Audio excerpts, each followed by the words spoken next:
Chelsea here with Humblebee Farms, and last night we got the first measurable amount of rain here in our small farm in 3 months.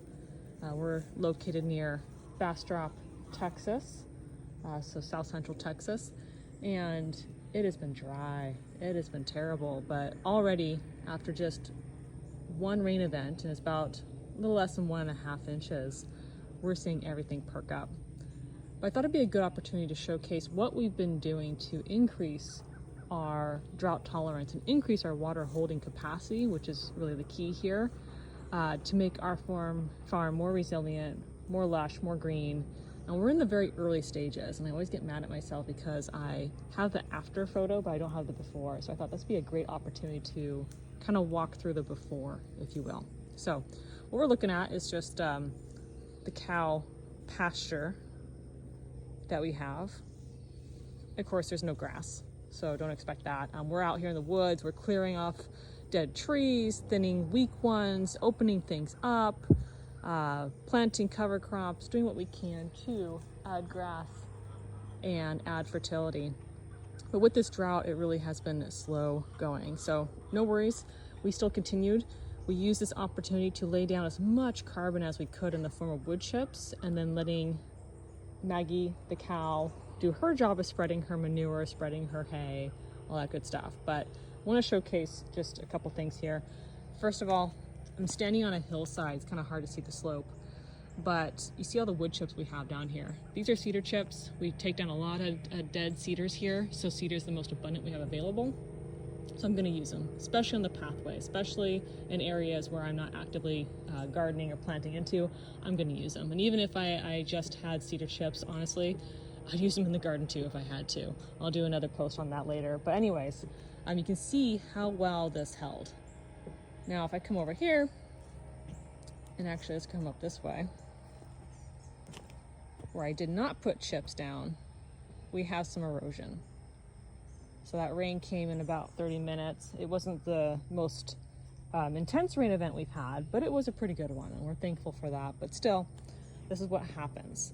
And down here, we did have chips, but they were finer and not a very thick coating.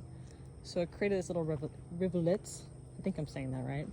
So lesson learned, we need to increase the carbon here. And I'm thinking I might try putting some hay down first and then chipping over that. So I want to create a sponge. Okay, so observation number 1. But still, I'm happy that the carbon's here. You see it did stop it, so I mean, it's still in the area.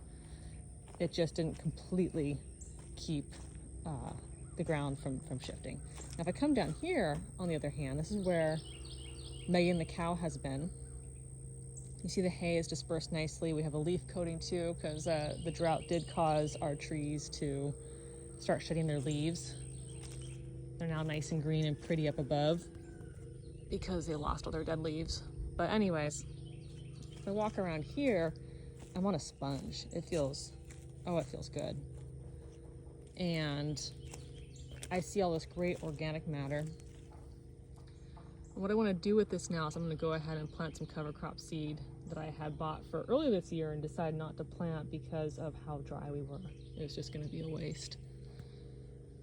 And we're going to continue this practice of moving Maggie the cow, or Megan, paddock by paddock, and letting her deposit all this good nutrition, this good fertility, I should say. And how we do that, I've talked about this before, is we put her in a 100-foot electric mesh pen. It's just one cow. And like she is doing here, I throw in a couple flakes of hay. Let's avoid that spider. I don't know if you can see that. And let her do her thing. Huh, Maggie, let's let you do your thing. You see it's big enough that she's got some room to run around, but not that big. And that's just fine with her. Okay, that's all I wanted to share, is just how carbon really is the life of your farm. If you don't have enough carbon, get it. Tree services will drop off wood chips. There's a local I believe, composting place in LaGrange. If you're in Texas, that sells chips very cheaply. Get them. I joke that carbon will never leave my property. So for folks that ask, hey, will you sell me some wood chips, or can I take a pile of wood chips from you? I kind of laugh and go, no way. I love you all, but no, you can't have my carbon. That is your fertility. Use it. And it can be anything. It can be grass clippings. It can be leaves. It can be sticks and twigs. Just carbon. Spread it around and watch your property flourish. Okay, thanks everyone. Hope you are getting some rain too and enjoying things as we shift into fall.